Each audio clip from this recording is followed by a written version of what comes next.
But when we broke it down and we understood where everything's coming from, that we are shluchim of a Kodesh Baruch Hu for another person, that we are messengers for a Kodesh Baruch Hu to help other people. I'm just an Amazon Prime driver, right?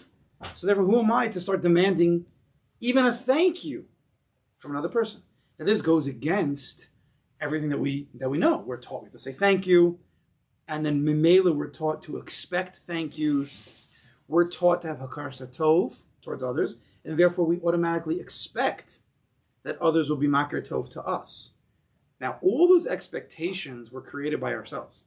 No one ever taught you. In school, your parents were in school, they taught you to say thank you. They taught you to have Hakar Satov.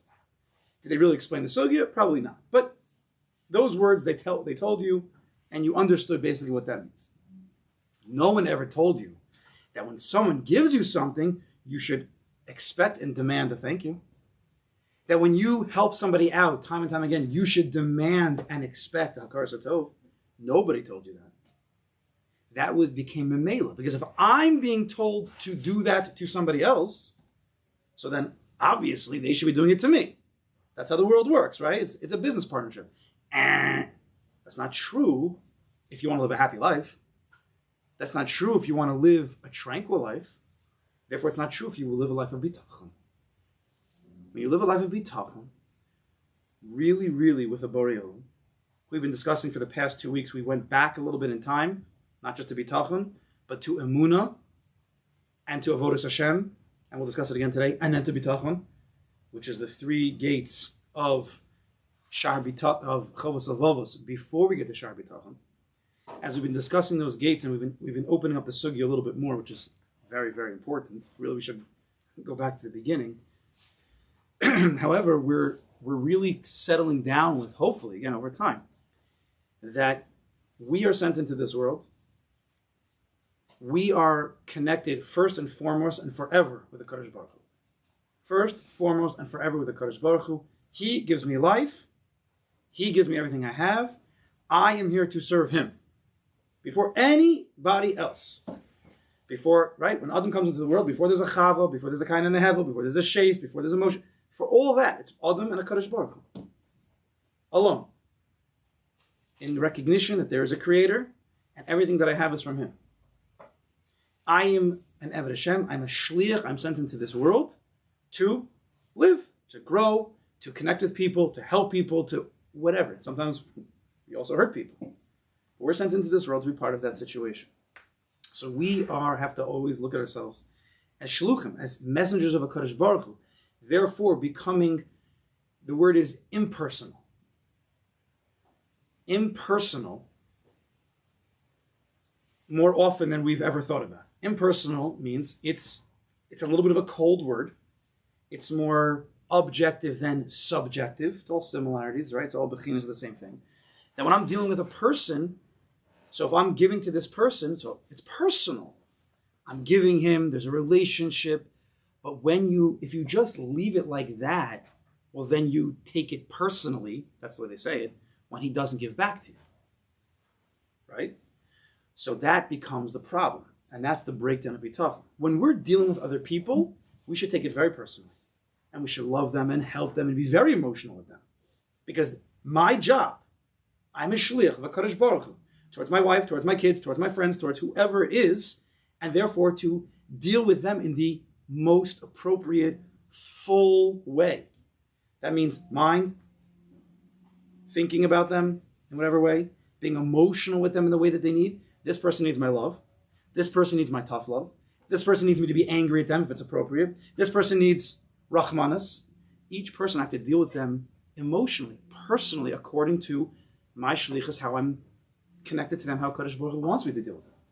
Yet when it's the other way around and someone's dealing with you, we have to, in some way, slowly, it takes time to understand the whole sugya, but to become a little bit more impersonal. Because it's a Kodesh Baruch Hu sending them to me. It's not this person as much as we think it is. When I'm dealing with this person, so it's me and him. Just like I think, he thinks. Just like I have a bechira, he has a bechira. And therefore, if he does something against me, I have to be upset.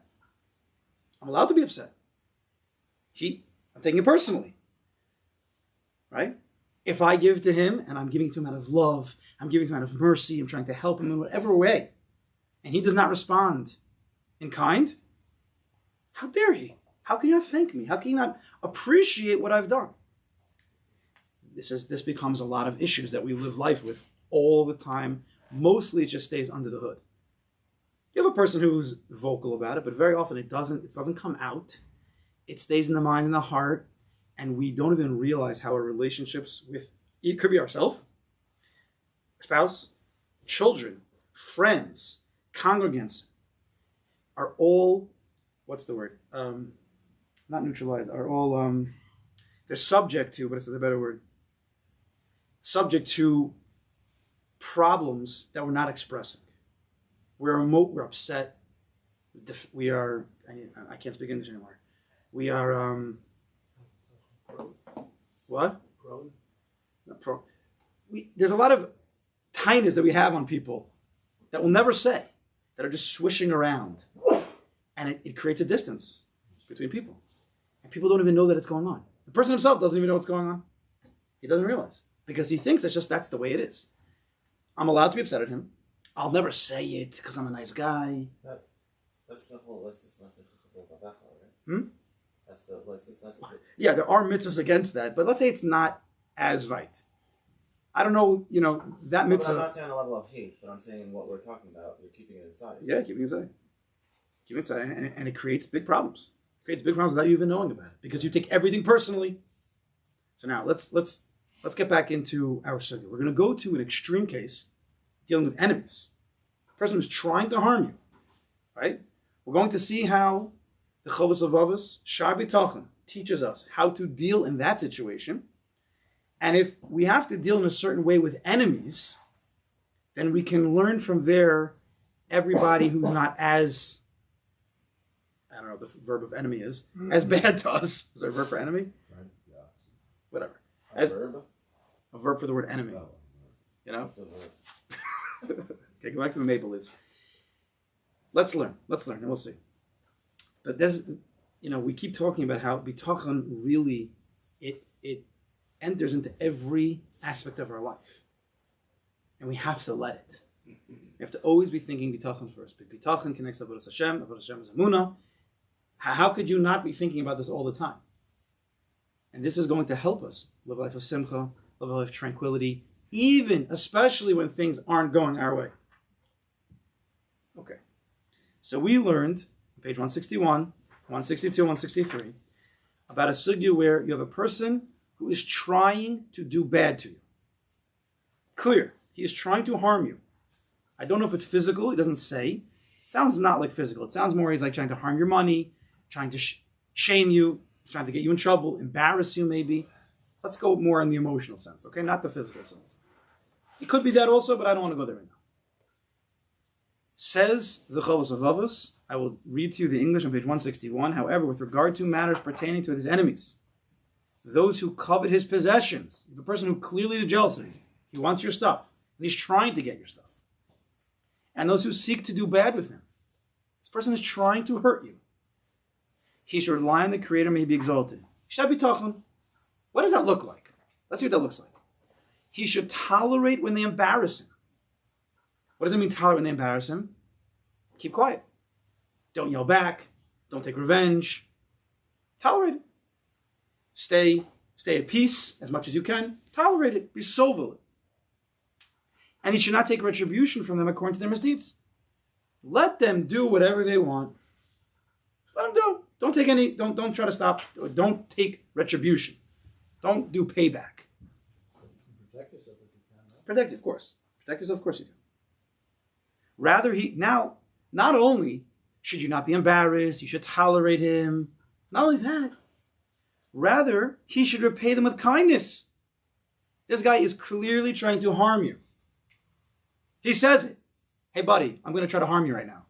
And the Chovos HaLevavos says, tolerate him and do him kindness. So he says, page 161 on the bottom, rather he should repay them with kindness and do for them any good that he's able to do for them. Wow. That is so intense. Can you imagine such a thing? Start going also. Why not? Maybe more so for Why not? Why not? It's not about the other It's person, not about yourself. There's a saying But- in Pirkei Avot about being straight with the claim, more so than the Jew. Let's go. Let's keep going. Bitachon doesn't differentiate necessarily. He should remember that ultimately any benefit that he receives and all harm that comes from him is in the hands of the Creator. Right.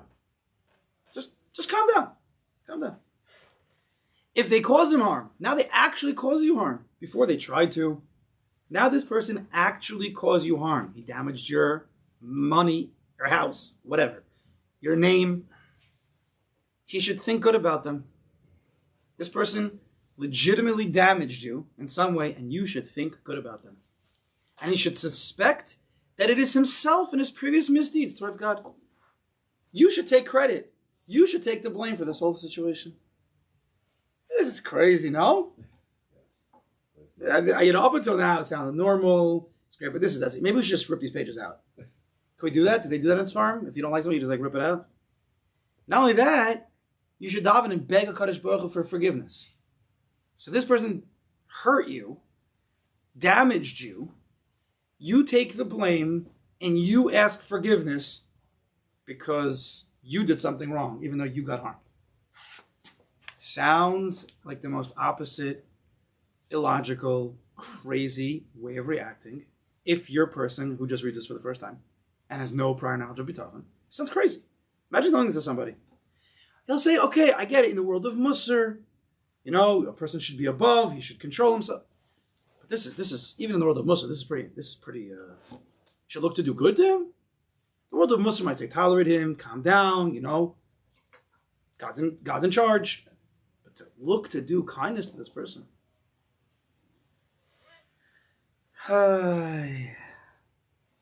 We all understand that this is, of course, emes lamita. So we have to figure out how to see this properly. Because what is a person thinking in his head? Right, the classic thoughts. How am I going to do this guy chesed? Who's going to teach this guy a lesson? Someone's got to teach him a lesson. I mean, fine. You want me to tolerate? I could tolerate it a little bit, but someone's got to teach him a lesson. Hashem will teach you. Kodesh Baruch Hu will teach him.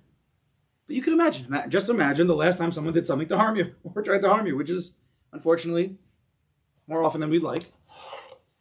And I want to just bring in that if whatever we're going to say by the enemies, this is what I was saying before, and we're giving them off, clearly, anybody who harms us and damages b'shogeg, right? A friend, he didn't mean to, but he harmed you. A family member, a spouse, children. If we take hits from other people, so if we're being told to deal with an enemy who hates your guts, who's trying to and does harm you, and we have to deal with them in the most positive, optimistic, good way, then kol shekain sheba kol shekain, everybody else who might damage us or we might be bothered by along the way. True? So whatever we learn now, hopefully we never have to deal with enemies, but we certainly can take whatever we learn to all the rest of our life that we will do have to deal with and the people we have to deal with. So when we generally learn, you learn this quickly. Someone who's not, going to 85 shiurim. So when you read this quickly, you see a problem, and then you see a way to act. Right? There's a guy trying to harm me. There's a person who did harm me, and the Chovos Vavos is teaching me this is how you should act. According to Bitachon, this is how you should act. And that's what most people see, and that's why most people are bothered. He's trying to harm me, and I'm supposed to do good to him, think good, be proactively kind. How does that make sense? But we're missing if you learn it like that, then you're missing the whole point. You're missing the whole point of the Sefer, and you're missing a lot that's the emes. Because before he said anything, and I read it quickly, but everybody heard it, but I emphasized the difficult parts purposely, because that's what our mind does. I'm supposed to do good? I'm supposed to help this person, right? That's how our mind thinks. Because there are thoughts. Well, a Kodesh Baruch Hu probably, decided to do, but I'm supposed to do him good, right? The Amunah is like very low. The Amunah Bitachon is like a very low voice. And the emotional response is very loud. Emotions are always louder than logic. That's why we act emotionally. We don't always act logically, correct? Right? If we would act logically all the time, we wouldn't be here right now. Everything would be perfect. But our emotion is screaming all the time. It wants to take a stick and smash it against a crossbar or something. I didn't hear the mic, but What was that? Emotions are always louder than your intellect, your logic. Logic. They're much louder, right? And right, the more angry you are, the louder it is. The more this is illogical, the louder it is. You go to a shiur, Rabbi's saying a shiur, let's say, and someone doesn't like what he says. So like they're really bothered by it. They can't even hear anything he's saying anymore. The second he says something that this person doesn't like, that's it. They came over. Because now all they hear in their ears is, that's crazy. How could he say such a thing? How could it be? This doesn't make any sense. He's not even listening. Because the next 5 words could have been the answer to his question, but it's game over. Once you're emotional, that's all you hear. All the logic, like, hey buddy, just calm down. Just like, okay, I know you're bothered. Relax. Let's like the person in the back, the person in the back of the shiur sees this person getting all riled up, and you whisper to them, buddy, just listen, just relax. Right, that's like the Yitzhak. Guy he can't calm down anymore. It's over. And he lost all shiur. He can't hear anything. No intellect, no logic can come into his ears. So when we're dealing with emotional situations, people harming you, you can't get much more emotional than that, much more personal than that. Right? Personal, like we discussed in the Hagdama, when things get personal, they get emotional, hand in hand. Personal means emotional.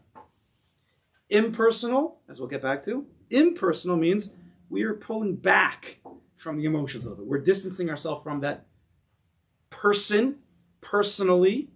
We're distancing ourselves. We're lowering the emotions. We're allowing other things to flow. But when I read this, and I was trying to read it a little bit louder like we hear in our head, I read through some parts very quietly. I said them, but I read through them quickly. Let's start again. Page 161. However, with regard to matters pertaining to his enemies, those who covet his possessions, and those who seek to do bad with him, he should rely on the Creator, may he be exalted. First, you have to work on bitachon. That line is bitachon. So let's stop for a second.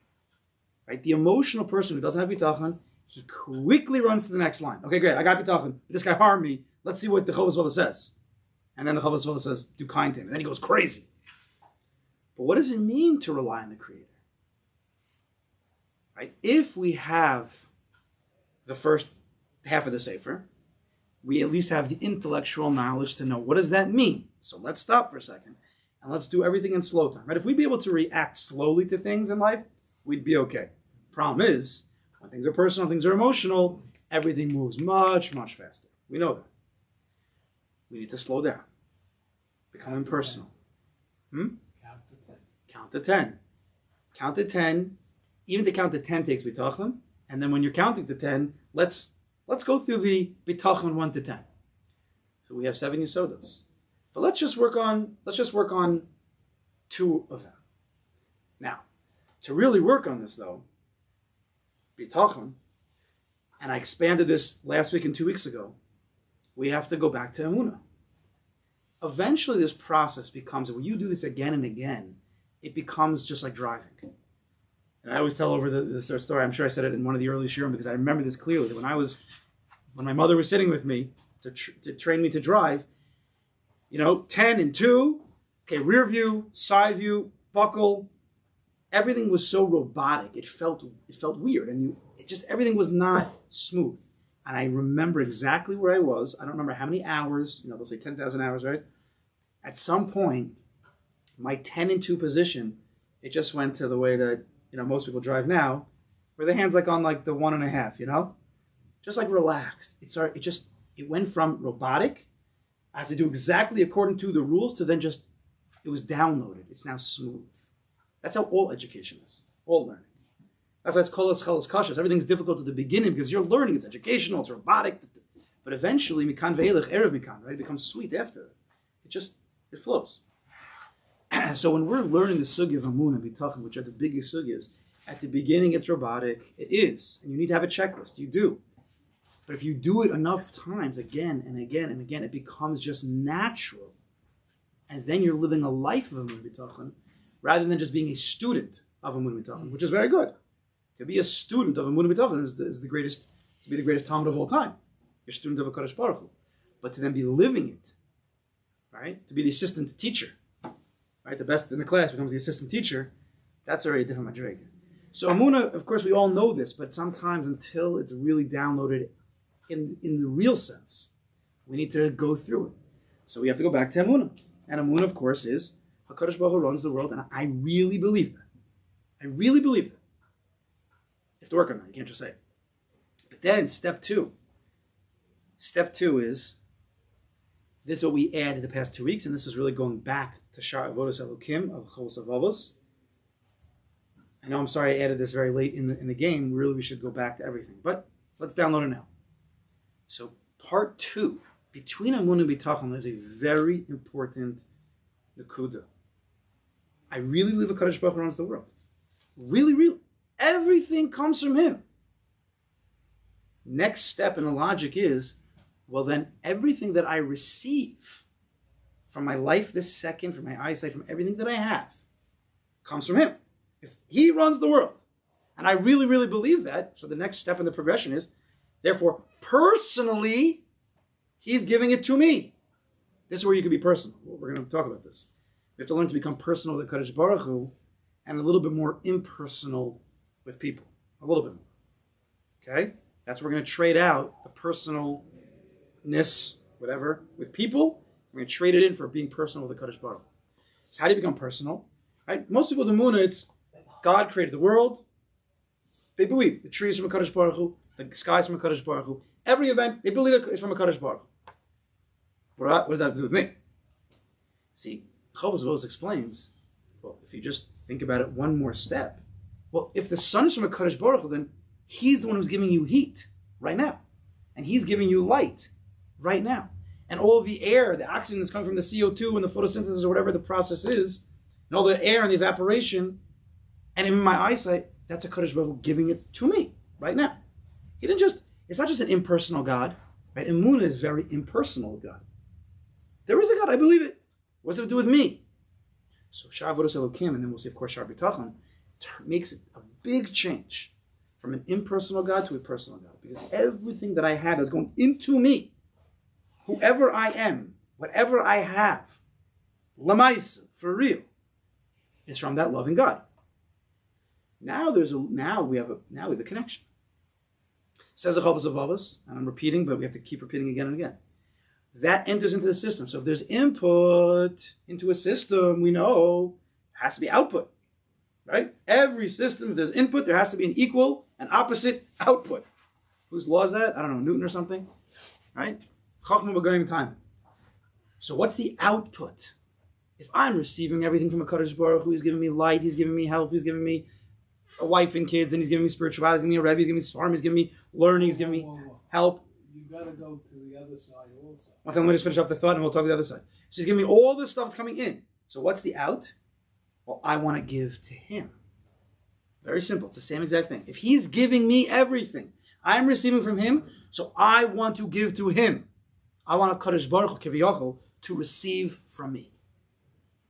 What comes in, the same thing we want to give out. Yes? Very, very important. This is a big, major step that is lacking. This is the big difference between Emunah, which everybody has. Everybody has it. And we want Bitachon, to get from Emunah to Bitachon. This is one of the most major factors, causes to help or to distance us from Bitachon. So with that, we'll pause. What, Ms. Parker, what did you want to say? You were mentioning emphatically everything he's doing for you. The same way with Nachman, your favorite guy, says you have to do that same strength on the other end. That it may not be all coming to you, and you still have to have the faith. Oh, okay. You still that is built off of when you recognize that everything that you do have comes from him. So even when you don't get, you now have the strength to realize, well, if God's giving me everything until now, and everything's good, so if he's not giving me, this is where it turns into bitachon.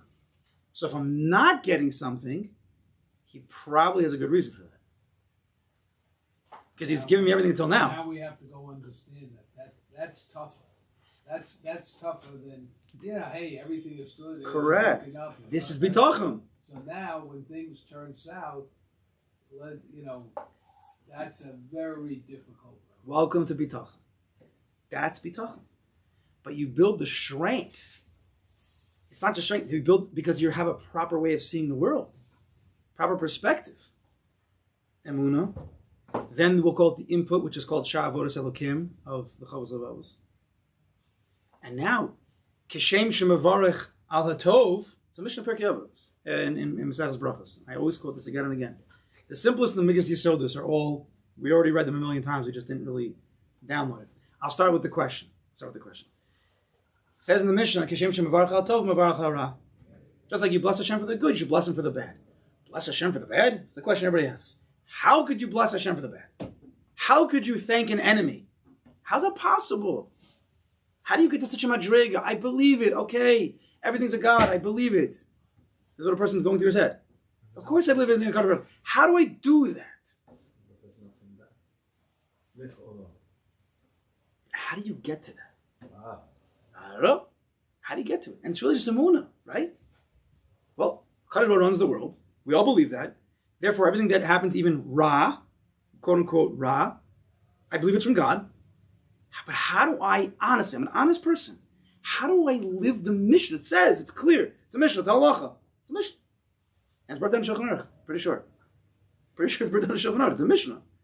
You have to bless, appreciate, you have to have emunah for the best, that everything is, even when it's Ra. How do you do that? Now the answer is, of course, it's the world of bitachon. But a very simple tool. It's the simplest tool in, not the whole world. It's a very simple tool. You have to do it though. This is the key. This is the key to everything. You ready? I spoke about this before.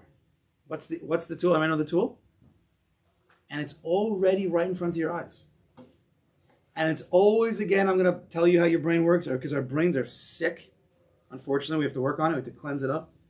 But we see, just like I read, I'm going to give you a dimyon. This is an agav point, but it's important to see.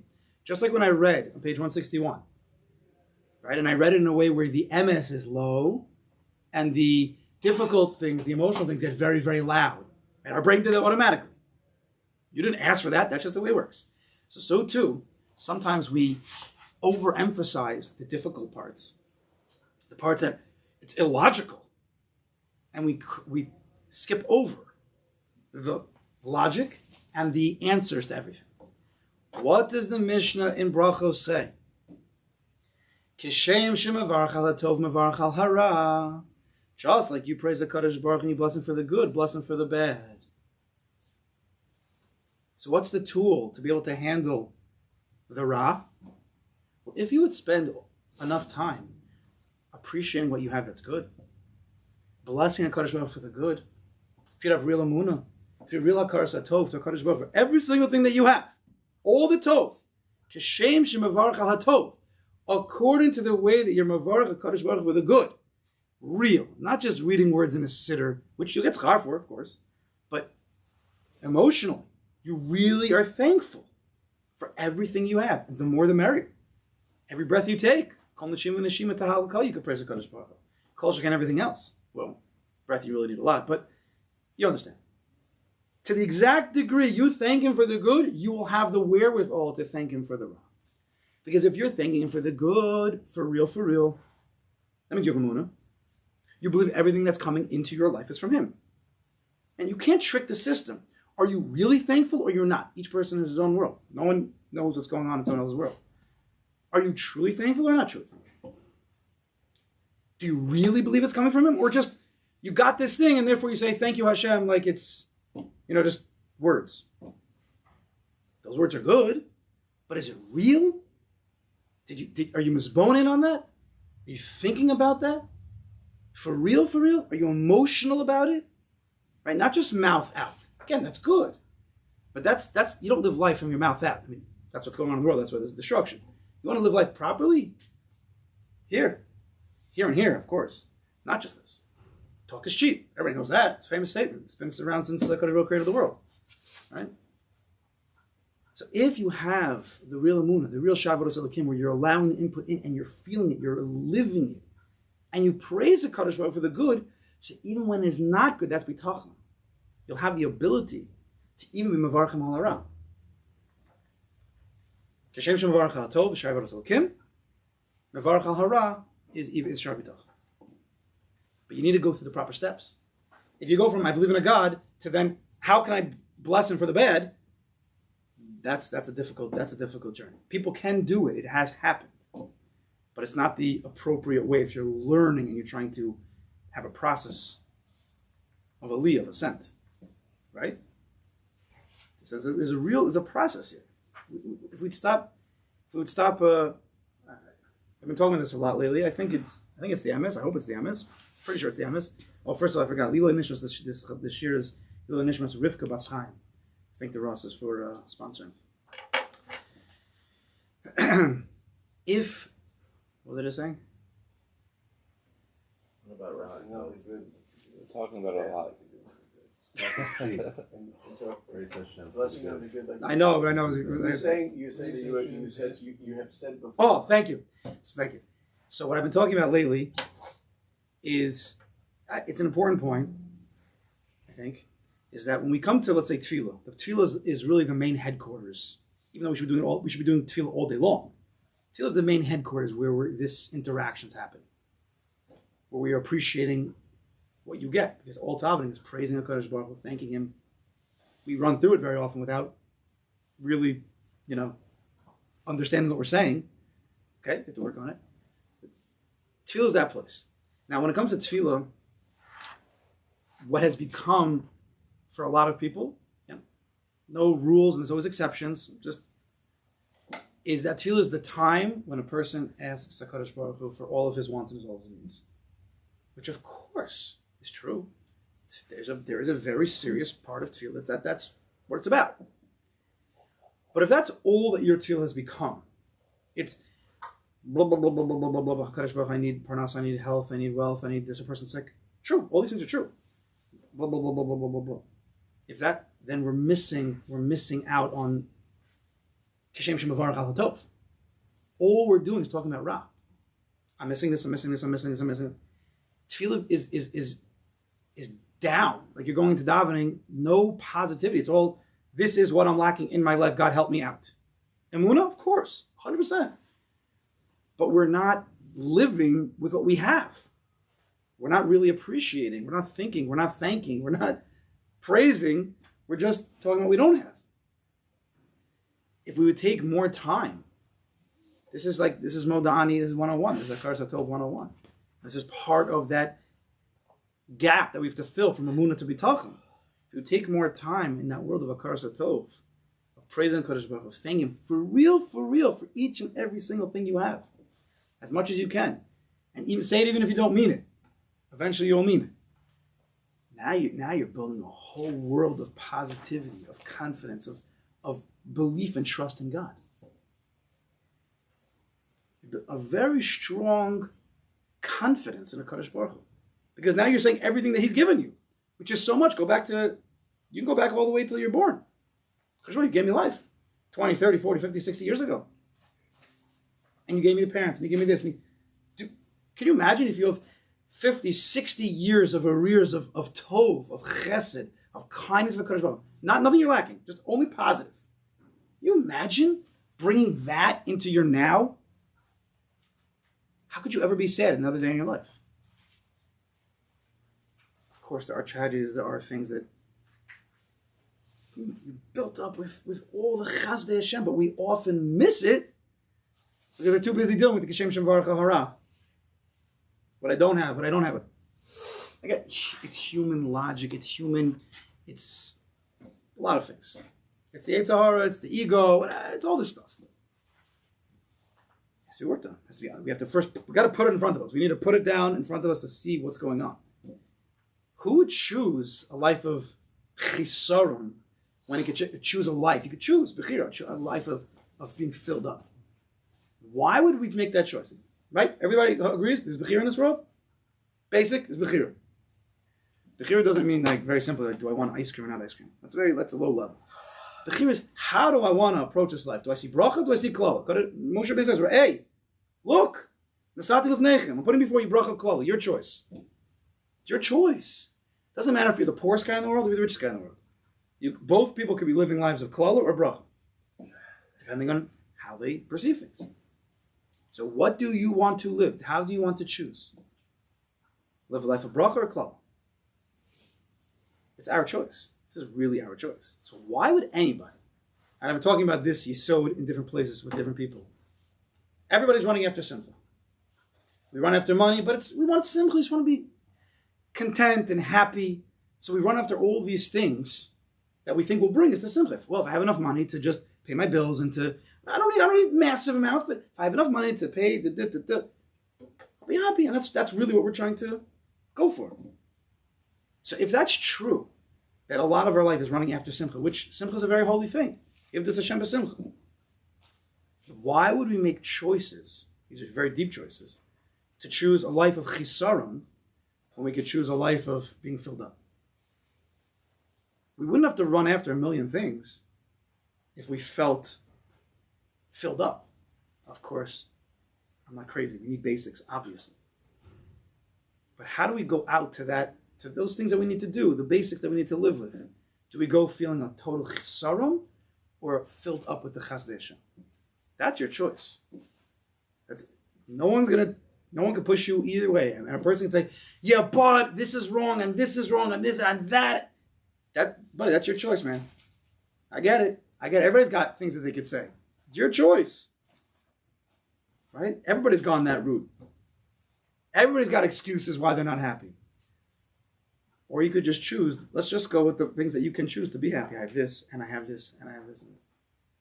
Each person, this is his own avoda. Nobody knows between him and God. It's only between him and God. And if he would actually take that to a Kodesh Baruch Hu, he would do a lot better. Usually we just let it swirl around in our head. And this guy bothers me, he didn't help me out, and this guy. What are you talking to these people for? Talk to a Kodesh Baruch Hu. And ultimately, all your lackings that you claim are lackings are from him. So go to him. Make it personal, but with God. You'll see. It's not as bad. Because the Kodesh Baruch Hu is going to say to you, oh, you have all these lackings? But think, 1 second, I hear you, son. I hear you. But what about, listen, I gave you life today. But what about I gave you this? What about? But if a person's honest and he's open, it's hard. It happens to be very hard because we have an ego and we have all these deeper klippas. It's very hard.